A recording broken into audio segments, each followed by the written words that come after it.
Do you find yourself checking your reflection so much that it's become subconscious? You don't even try to do it, it just happens. You check mirrors, windows, even the dark screen of your phone. Maybe you adjust your shirt, tuck in your stomach, tilt your chin. Maybe you're not even aware you're doing it until it's already happening. But the urge feels automatic, like you have to check. And if you don't, it feels like something bad could happen. If that sounds like you, this episode is for you. Hi, welcome back to Wake Up with Natalie Rose, the channel that helps you think less about food in your body and more about truly living. Today's going to be a short episode. It was pre-recorded. Right now, I'm probably in bed sleeping, catching up on rest after a long flight back from Hawaii.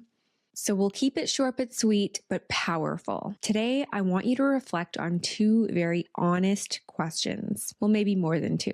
They might be uncomfortable, but they might also help you unravel why it feels impossible to just walk past a mirror without looking at yourself. So here's the first question. When you check your reflection, what are you hoping to see? Are you hoping to feel okay about yourself for the next 10 minutes? Are you hoping to catch yourself looking good enough so that you can breathe a little easier for the rest of the day? Are you looking for reassurance that your body hasn't changed? Or are you searching for evidence that shows that it has changed? Are you looking for flaws? Are you searching for something that's wrong? And how often does that quick check actually help you feel better? Because if you're looking for flaws, that's exactly what you're going to find. Let me repeat that.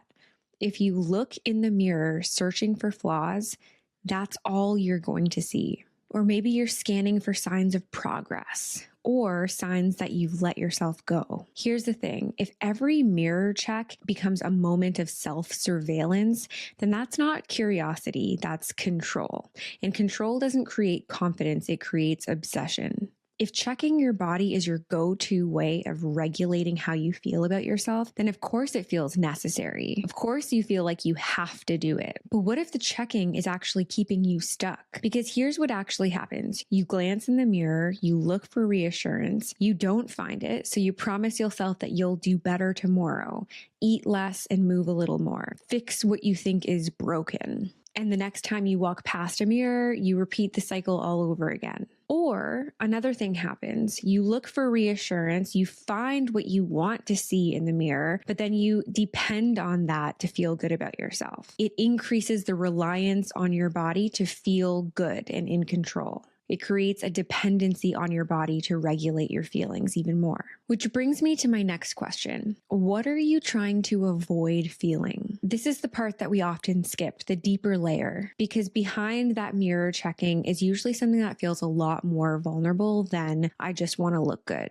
Sometimes it's insecurity. Sometimes it's shame. Sometimes it's a feeling of not enoughness that started long before you even began critiquing your body. Maybe it started when someone made a judgmental comment about your body when you were 10. Maybe it started when you received all that praise when you lost weight when you were 16, or when you were ignored at a party when you were 22 and you started thinking that maybe it was because you weren't pretty enough. These moments lodge themselves into our nervous systems. And so mirror checking becomes a habit. It becomes a coping strategy, a way of preventing those things from happening again, even though it couldn't possibly prevent them. It's something that helps you feel in control. One that pretends to help, but never really does. Because the thing is, you don't need more body checks. You need more safety, more connection, more truth. And the truth is, your reflection is not a report card. It doesn't tell the truth about who you are. It never will. You are not your worst angle. You are not your under eye circles or your lower belly or the expression that you're making when you're looking at yourself in your phone, not smiling. You're a living, breathing person who deserves to walk through life without constantly monitoring yourself. So if you can't walk past a mirror or shiny reflective surface without checking,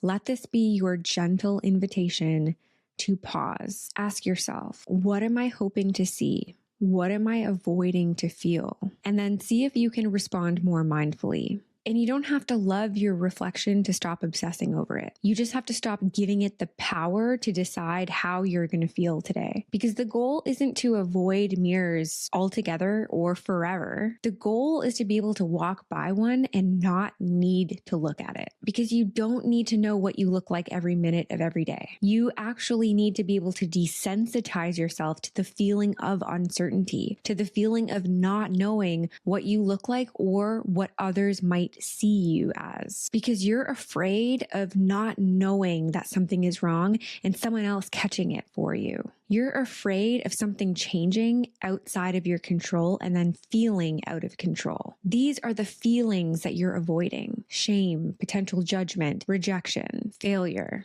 You need to know that you can exist without knowing exactly what you look like, that you can be walking down the street and be vulnerable to someone potentially seeing you not looking your best, seeing you as you are, and know that you can survive that nothing bad is going to happen, that you would go on. Even if someone stopped you and said, "Hey, I know you. Have you gained weight?" You need to practice and learn that wouldn't break you. Of course, judgments hurt, but you would survive it because you are more than your weight or anyone else's opinions. You need to practice knowing that who you are is enough. You need to practice believing that your body is not something that needs to be fixed. You need to practice knowing that your voice, your energy, your presence are worth more than your appearance ever could be. And if you're still working on believing that, you're not alone. This isn't vanity. This isn't about you being broken. This is unlearning. This is practicing.